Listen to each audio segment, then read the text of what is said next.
Hello friends, welcome to my video. Today I am going to talk about serialization technology available in C#.NET. It's a very important topic in C# or any other programming languages whenever there is a need to save the state of an object in order to be able to recreate it when needed. I have divided serialization related video in three parts. This is the first part where I will be specifically talking about data contract serialization. In my next videos, we will be covering other serialization technology like XML serialization and runtime serialization. So before we get started, just a quick reminder to subscribe my channel, hit the red button and don't forget to click on the little bell icon. That way you will be notified every time I upload a new video. Okay, without any further delay, let's get started. Serialization and deserialization in C#. What is serialization? Serialization is the process of converting an object into a stream of bytes to store the object or transmit it to a memory, a database, or a file. The reverse process is called deserialization. Okay, let's understand it with the help of diagram shown over here. So here there is an object that needs to be converted to a byte of streams. So how we can convert it? That's where serialization concept comes into the picture. So serialization helps us in converting an object into a stream of bytes that can be written into memory, database, or file. And its reverse process called as deserialization, where we take the data from a stream and convert it into an object. The main purpose of serialization deserialization is to save the state of an object in order to be able to recreate it when needed. So that's the basic funda of serialization and deserialization. Data contract serialization. Data contract serialization in C#. Data contract serializer help us to serialize an object into a stream of bytes, and it supports version tolerant serialization, that is VTS. What is VTS?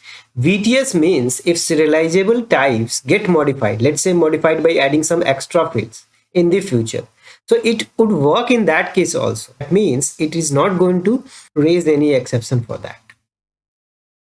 To use data contract serialization, we need to use namespace named system.runtime.serialization. So whenever we are going to use data contract serialization, we need to import this namespace. Data contract serializer has three types. Number one, data contract serializer. Number two, DataContractJsonSerializer.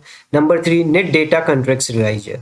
Data contract serializer uses XML as a data formatter and it's loosely coupled, whereas data contract JSON serializer uses JSON as a data formatter and it's also loosely coupled, whereas NetDataContractSerializer uses XML as a data formatter and it will be used inside only the .NET framework only, and it's a tightly coupled. And recently Microsoft recommended not to use it for data processing, as some vulnerability found in deserialization process that cannot be fixed.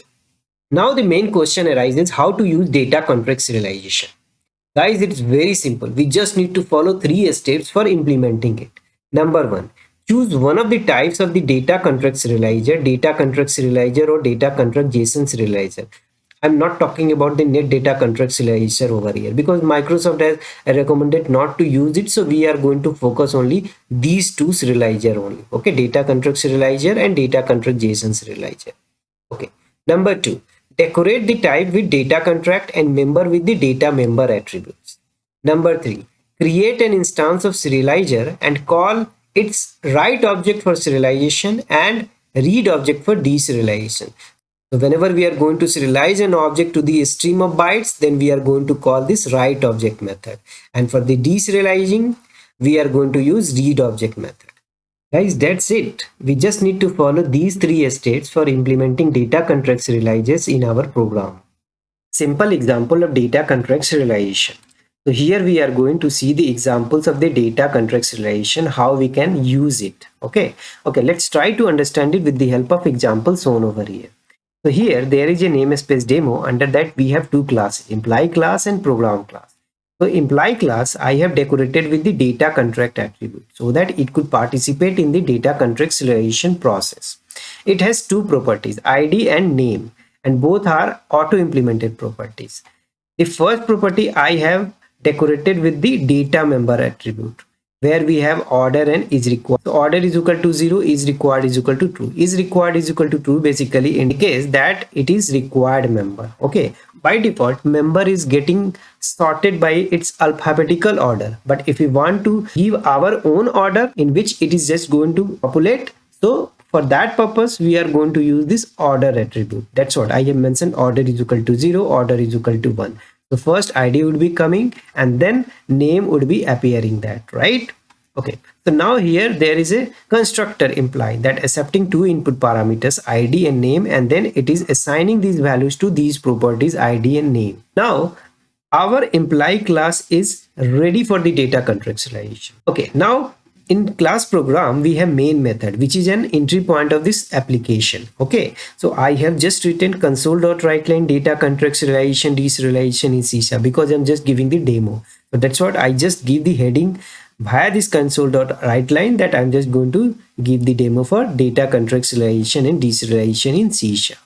Now I have created an instance of the imply class. That's what I have written. Imply obj emp1 is equal to new imply id is equal to 1, name is equal to James. So basically I have provided id value as a 1 and name is equal to James while creating an imply object, and this object I have stored in this variable obj imp1. Now I have just printed this object values into this console window, and that's what I have written. Console.writeLine before serialization id is equal to obj imp1.id and name is equal to obj imp1 name. In the next statement I have initialized DataContractSerializer class. That's what I have written, where DCS is equal to new DataContractSerialization, and then inside that I have mentioned the type for which we are creating DataContractSerializer. Okay, so that's what I have written, type of imply. Okay, now I have used this using statement. Inside that I have written a stream s is equal to file.create imply.xml. So basically what I'm doing, I'm creating an XML in the stream. Okay, and then what I'm doing, I'm just going to use this write object for serialization. So that's what I have written, dcs.write object as obj imp1. Basically write object I have passed two parameters. First one is the s is nothing but the stream, and the second one is the object that basically we wanted to create a stream of bytes. So that's what I have written as comma obj imp1. So basically this statement will serialize the object to the stream of bytes. Okay, now once it is done, then I have written imply obj imp2. Basically I am creating reference of imply with the different variable name obj imp2, and then again I have written this using a statement. Inside that I am creating a stream while opening this file imply.xml in the read only mode, and then here basically what I am doing, I am deserializing it, and that's what I have written, obj imp2 is equal to imply dcs.read object. So here basically I have used read object of the data contract serializer. Once it returns the object, then we are casting with the imply object, and that's what I have stored into this obj imp2 variable, which is of imply type. And then because deserialization happened, now I just wanted to print it the value of the id and name from the newly created object from the deserialization. Okay, that's what I have written, console.writeLine after deserialization id obj imp2.id name obj imp2.name, and then it should get printed into this console window. And that's what, if you see the output over here, it says data contract serialization deserialization in C sub got printed, which is coming from this console.writeLine statement. And then before serialization id is equal to 1, name is equal to James, it got printed via this console.writeLine statement, where I have written before serialization id is equal to obj imp1.id name obj imp1.name, and that's what it print id is equal to 1, name is equal to James, right? And once when we created obj imp2 from the deserialization process and we wanted to print it, and that's what I have written this console.writeLine, and that's what we are able to see this statement into this output, right? After deserialization id is equal to 1, name is equal to James. So basically this statement depicts the object that I have created obj imp2 has the actual object that we have serialized it, and we are deserialize it, and we are receiving it back. And that's what we are able to see this after deserialization. ID is equal to 1, name is equal to James, same like the before serialization. So that's the simple example, right? Okay, let's see all those things in Visual Studio and witness it. So here we are on Visual Studio. Here we are going to see the demo of the data contract serialization, deserialization in C#. So for that, I have imported this namespace system.runtime serialization so that I could use DataContractSerializer, right? So there is a namespace demo. We have these two classes, employee class and program class. I have decorated this type employee with the data contract attribute, right? And for this member ID and for this properties ID and name, I have decorated with the data member attribute. And if you notice, in data member I have mentioned order is equal to 0, is required is equal to true.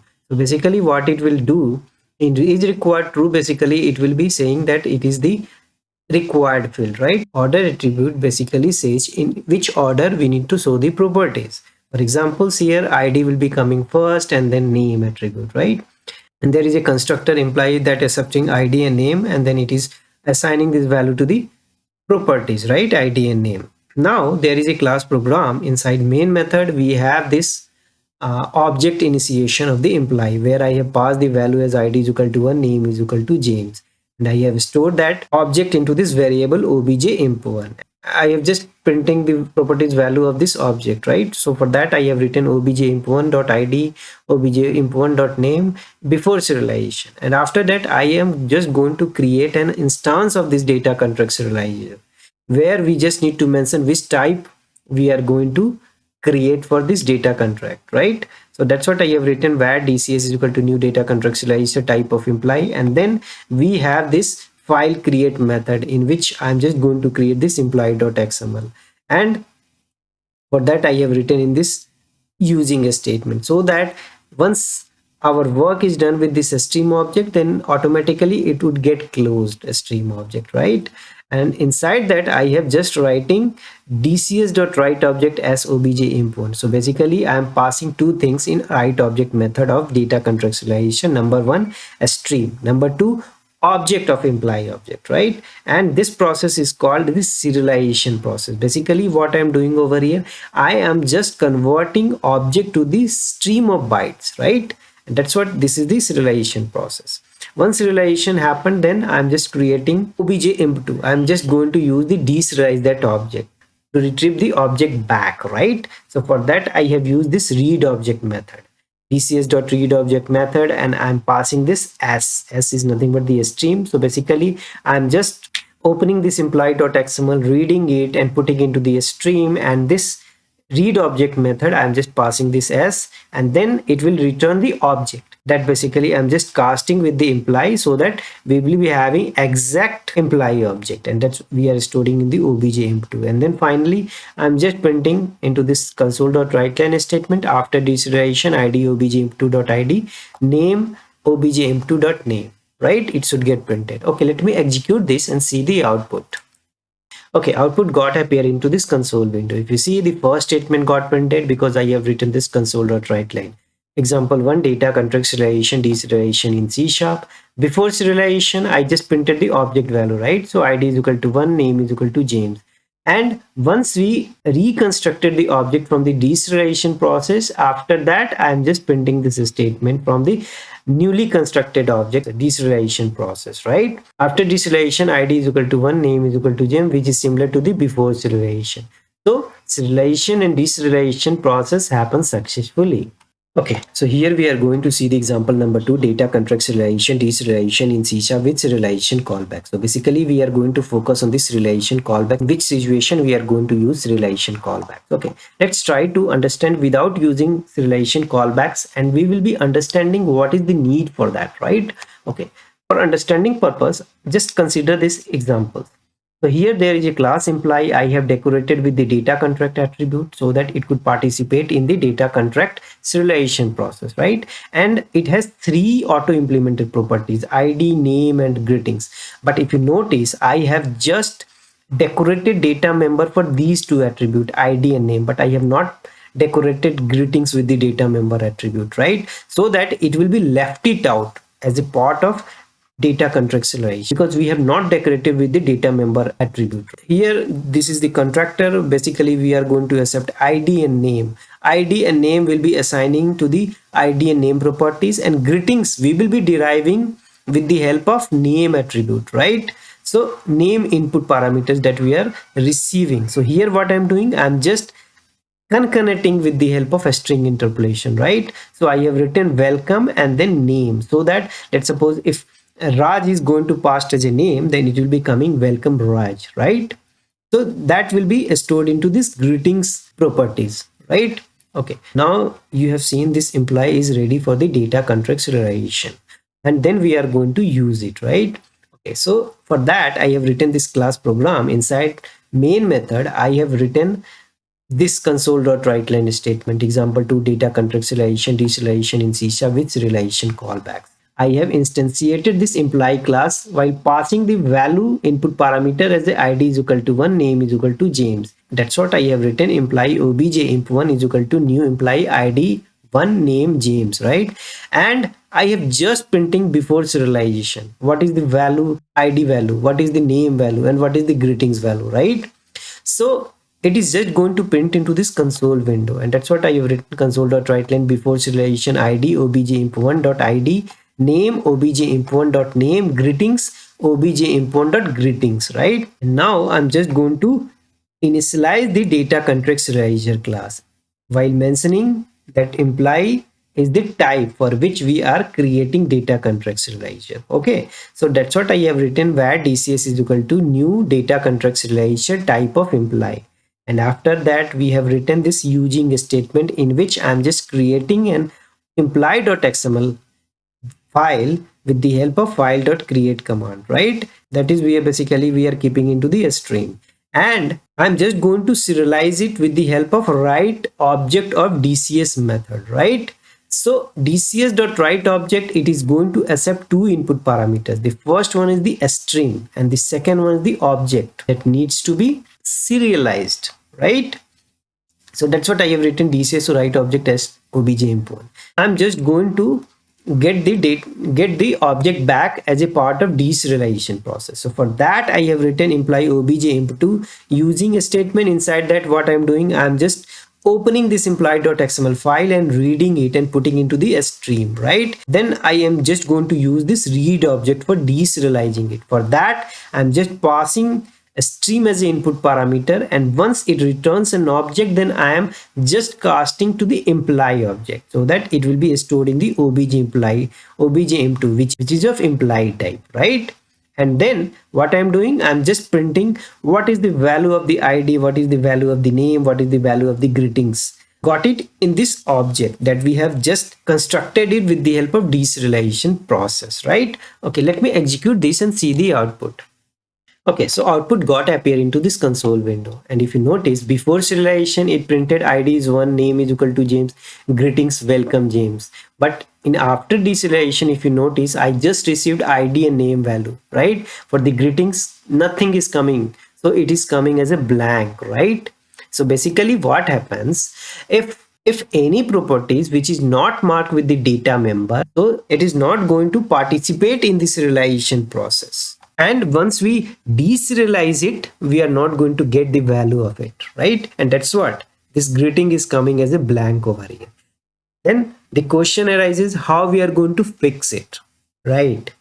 That question, of course, it will be arise in your mind, right? That's where this serialization callbacks comes into the picture. We will see how we can implement it, right? Let me close this. Now if you see, I have written imply int greetings is equal to imply name, right? I have already written the code. I'm just going to paste it so that it will save some time, right? So this is the code we need to write for the serialization callback. So what I'm doing over here, I have just written this method on deserialized, and then we are passing a streaming context, right? And inside that I am just populating this greetings properties value, right? So what is the value? Welcome name, whatever the name attribute name property is there, I'm just taking that value and then concatenating with the welcome. So basically what I'm doing, I'm just using a string interpolation, what we have done as a part of this construction process, right? Similarly done for this on deserialized method also, so that once we deserialized it, we will be getting that value, right? Only these things we need to mention. So that is the serialization callbacks for initialization of the deserialized instances. Because if you notice, so here I have not decorated this greeting properties with the data member attribute, so it is not going to get participate in the serialization process. Even though we want to get that value after deserialization, we do have one option, that is the option is the serialization callbacks, in which we need to populate these greetings properties, right? So that we can get it when we are going to deserialize it. Okay, so I have written these things and everything remains same. Here we am just going to print in this greetings, right? Obj input.greetings. Let me execute this and see the output. Okay, so output got appear into this console window. If you notice, after deserialization for the greetings, we get the value what we have before serialization, right? Greetings, welcome James. Here also greetings, welcome James. So even though we are not decorating these greeting properties with the data member attribute and it did not participate, but we are going to get the value back as a part of the serialization callback. So this is a very powerful feature. Hope you liked it. Okay, if you notice, I have written this using a stream_as.file.create_imply.xml. I mean serializing with the help of dcs.write object, and we are passing a stream as and obj imp1. So basically this imply.xml will be created, but it won't be in the indented format. So let's open this imply.xml so that I can explain you what is the. If you see this imply notepad, right? So if you see this imply like this, it got created xmlns and then id1 name is equal to James. So it is not an indented format. So in the next example, we are going to see how we can indent XML in the proper format, right? So here we are going to see the demo of the data contract serialization deserialization in C# with this relation callbacks and XML writer settings uses. So basically we have already seen the serialization callback. So what I have done, I have used that same program extended with the XML writer settings uses. Okay, so that we could demo you. Here if you see, I have kept as it is everything, right? So where we have this imply class that we have marked with the data contract attribute, these two ID and name properties I marked with the data member, and greetings I just left as it is without decorating with the data member. This is the constructor where it is going to accept two input parameters, int ID and a string name, and whatever the input that we are receiving, we are just we are just assigning to properties ID and name, and greetings will be deriving with the help of a string interpolation where we are writing welcome and then it is taking the name over here, right? And this is this relation callback just now we have discussed. So we need to write on deserialize so that we are just want to get this greeting value after the deserialization, even though it is not marked with the data member attribute, right? Now in this program class we do have main method, which is nothing but the entry point of this application. Here I have just written this console.writeLine statement, and after that I have just instantiated this imply class where I have passed ID is equal to 1, name is equal to James, and before serialization what is the value that it got stored, I'm just printing into this console window. And that's what I have written, console.writeLine before serialization ID obj imp1.id, name obj imp1.name, greetings obj imp1.greetings, right? And if you notice over here, initialization of data contract serializer, where DC is equal to new data contract serializer type of imply, right? So basically I'm just creating an instance of this data contract serialization while mentioning that I wanted to mention this imply type so that it will be compatible with that, right? So this is the way that we are going to instantiate this data contract serializer class. After that, in the next statement, I am creating an object of this XmlWriterSettings class, and while mentioning indent is equal to true, right? Why indent is equal to true I have mentioned? Because whenever I'm just going to write this XML, so it should be indented format, right? So if we want to achieve such type of things, we need to use this XmlWriterSettings, and that's what I have written, XmlWriterSettings obj xws is equal to new XmlWriterSettings intent is equal to true. And in this using statement, what I am doing, I am creating this XML while passing this XML settings, XmlWriterSettings obj xws, so that this indent will be applied over here. And that's what I have written, XmlWriter w is equal to XmlWriter.create, and this is the path where we are going to create this imply.xml, and this is the obj xws, the settings that we are passing. Okay, now I am just using this write object of DCS. DCS is nothing but the object of the data contract serializer, right? Where we are passing this XML writer and then we are passing the obj imp1. So basically what I'm doing, I'm serializing this data object to a stream of bytes, right? Now what I'm doing, I'm just creating an object obj imp2. I have just declared obj imp2 of implied data type, and then what I'm doing, I'm just opening this implied.xml from this path, reading it, putting into the stream, and then we are going to use this read object of DCS class. DCS is nothing but the data contract serializer object, right? So I'm just calling DCS.read object and passing this stream so that it will give the object, and then we are just casting it to the imply, and then we are storing into this obj imp2 variable of the implied type, and then we are printing after deserialization id obj imp2 dot id name obj name and obj imp2 dot greetings, right? So if you notice, if I'm not going to use this indent, what will happen? We have already seen that, right? So now let me execute this and see the output over here. Okay, so output got appear into this console window, right? Before serialization, whatever the value it was there, ID, name, and greetings got. So after deserialization, ID, name, and greetings got printed similarly, right? Now this at this location, what is the implied.xml looks like, right? So let me open this and show you. So see, this is the implied.xml, and I just open into the notepad, and if you see, it's a well indented format, right? That's the beauty of the XmlWriterSettings, right?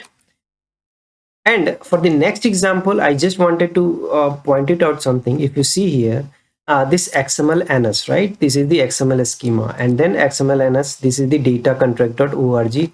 And if you see, whatever the .NET type is there, implied, that is coming, right? Here implies there, ID is equal to name is equal to.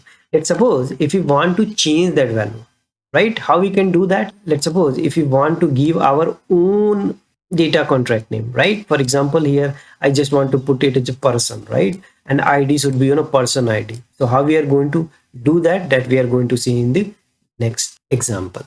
So here we are going to see the demo of how we are going to use name and namespace uses, so that we can provide our own data contract name and data contract namespace, right? So for that, what I'm going to do, I have to decorate this imply with the data contract attribute, and then here I'm just going to put name is equal to Persian, namespace is equal to https learn and enjoy triple dot demo ns. So basically this is the namespace I have provided.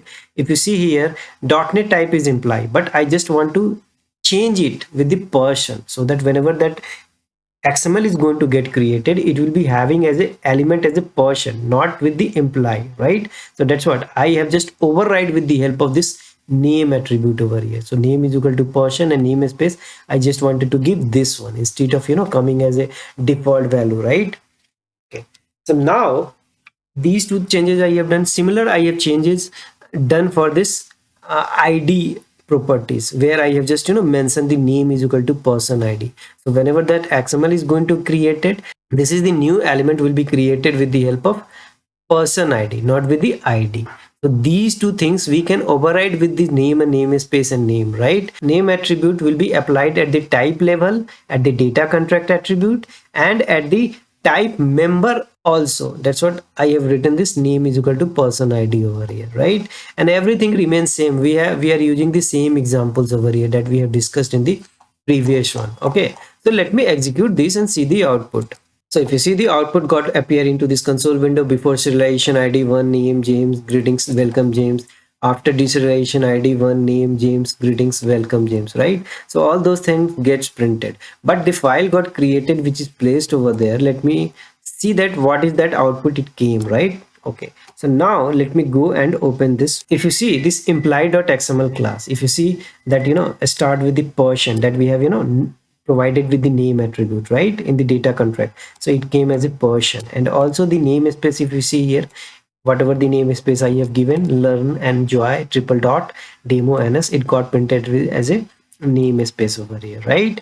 And then the at the .NET type, the member ID was only ID, but here we have changed with the name attribute, right? And we have given that person ID. So person ID as an element got appear over there.